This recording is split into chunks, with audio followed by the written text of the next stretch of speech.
eu sunt Sophie și vreau să vă urez bun venit pe canalul meu, unde vom discuta în mare parte despre animale.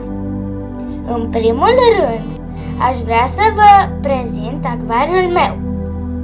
Este un acvariu marin de aproximativ 60 de litri, pe care îl avem de aproape un an de zile.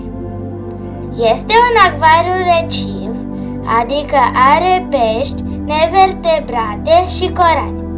Dintre locuitorii acvariului pot enumera 2 pești clovn, un firefish, un blenny, un crab de porțelan, un crevete curățător și vreo 12 sau 13 specii de corali. Ultima venită este o anemonă roșie, pe care clovnii și crabul o iubesc foarte mult și rar se despart de ea.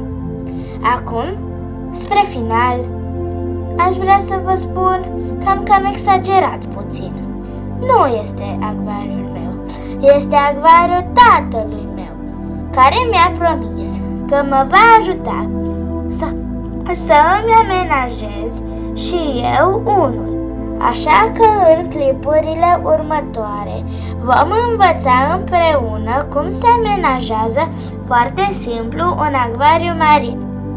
Așa că dacă vă plac animalele și vreți să aflați mai multe despre subiectul acesta, dați like, subscribe și apăsați pe clopoțel. Să nu cumva să ratați videoclipul următor. Ne vedem data viitoare! Pa!